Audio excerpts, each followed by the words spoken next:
अस्सलाम वालेकुम। आज हम डिस्कस करेंगे होजकिन लिम्फोमा को। तो सबसे पहले आपको बताना चाहिए कि लिम्फोमा क्या होता है। तो लिम्फोमा जो है इसमें क्या होता है कि जो आपके लिम्फोसाइट्स होते हैं वो एक्यूमुलेट हो जाते हैं आपके लिम्फॉइड टिश्यू के अंदर और लिम्फ नोड्स के अंदर, और लिम्फेडिनोपैथी वो काज करते हैं। जो आपके लिम्फोमा है दो तरह के होते हैं, होजकिन लिम्फोमा और नॉन होजकिन लिम्फोमा। इसमें हम डिस्कस करेंगे होजकिन लिम्फोमा को।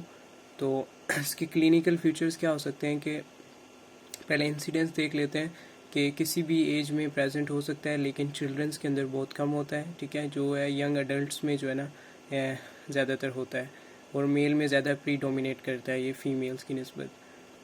क्लिनिकल फीचर्स में क्या होगा कि जैसे मैंने कहा कि लिम्फ नोड्स के अंदर लिम्फोसाइट्स की एक्यूमुलेशन हो जाती है।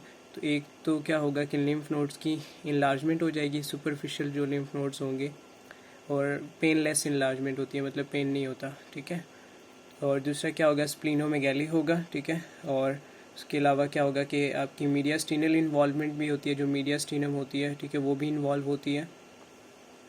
उसके अलावा जो क्यूटेनस होजकिन लिम्फोमा यानी कि स्किन की इन्वॉल्वमेंट भी होती है। ठीक है, 10% ऑफ पेशेंट्स में।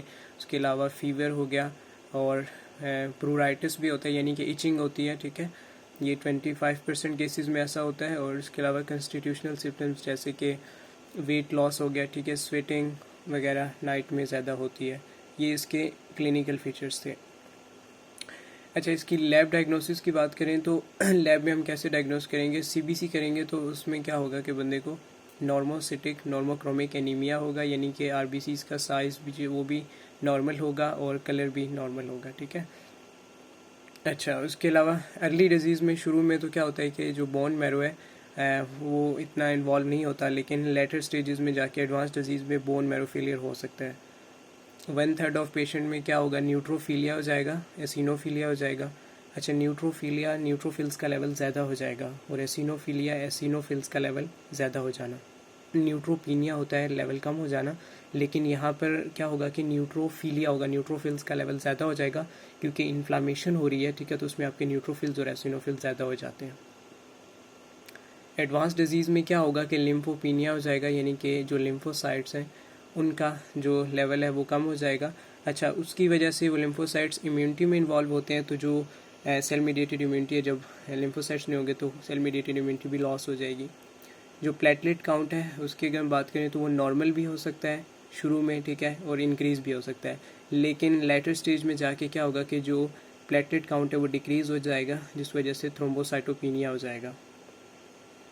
उसके अलावा जो ईएसआर है, ठीक है, और जो आपका सीआरपी करेंगे, ये दोनों जो है ना रेज होंगे, क्योंकि ये इन्फ्लामेशन में ये इंक्रीज़ हो जाते हैं, ईएसआर और जो है सीआरपी।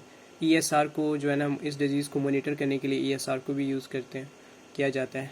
अच्छा, उसके अलावा लैक्टेट डिहाइड्रोजिनेज एलडीएच जो है वो भी हमारे पास ट्यूमर मार्कर है। तो लिम्फोमा है, ठीक है, तो इसमें भी क्या हो जाएगा कि एलडीएच रेज हो जाता है 30 to 40% केसेस में। ये इसकी थी लैब डायग्नोसिस, यानी कि हिमाटोलॉजी के अंदर जो हम कर सकते हैं, और बायोकेमिकल टेस्ट जो होते हैं। अच्छा, अब अगर हम इसकी बात करें हिस्टोलॉजिकल एग्जामिनेशन की, यानी कि हिस्टोलॉजिकल स्टडी करेंगे, ठीक है, तो लिम्फ नोड जो टिश्यू है, जब आप उसकी स्लाइड्स बनाएंगे, ठीक है, तो उसमें आपको क्या शो होगा, एक तो आरएस सेल्स शो होंगे, रीड स्टर्नबर्ग सेल्स। अच्छा, ये जो आरएस सेल्स हैं ये होजकिन और नॉन होजकिन लिम्फोमा दो होते हैं, लेकिन आरएस सेल्स जो होते हैं ये आपके होजकिन में होते हैं, ठीक है, नॉन होजकिन लिम्फोमा में नहीं होते। तो मेनली आपके मल्टी न्यूक्लिएटेड जो है ना सेल्स होंगे, ये जैसा आप देख सकते हैं मैलिग्नेंट सेल्स हैं, आरएस सेल्स इन्हें कहा जाता है। रीड स्टर्नबर्ग साइंटिस्ट था, उसके नाम से इनको रखा गया है। तो ये आपके आते हैं, ठीक है, आपको शो होंगे। उसके अलावा मोनो न्यूक्लियर होजकिन सेल्स भी होंगे, ठीक है, ये देख सकते हैं आप। अच्छा, उसके अलावा क्या होगा कि आपके लिम्फोसाइट्स होंगे, वहाँ पर न्यूट्रोफिल्स एसिनोफिल्स प्लाज्मा सेल्स वगैरह क्या होंगे कि प्रेजेंट होंगे। ये इसकी थी हिस्टोलॉजिकल एग्जामिनेशन।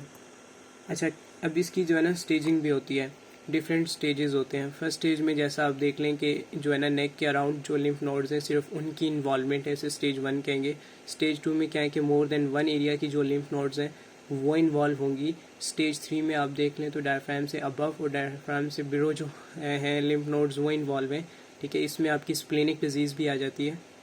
और स्टेज 4 में आपका देखा जाए तो इसमें क्या है कि आपके ऑर्गन्स इन्वॉल्व हैं, यानी कि लिम्फ नोड्स के अलावा आपके इसमें लंग्स इन्वॉल्व हो जाते हैं, सॉरी आपका जो है लिवर की इन्वॉल्वमेंट होती है, इसमें स्प्लीन की इन्वॉल्वमेंट होती है, बोन मैरो की इन्वॉल्वमेंट होती है, ठीक है। इसमें देखें अगर आप तो जो है ना आपका पेल्विक रीजन है वो भी इन्वॉल्व है, ठीक है।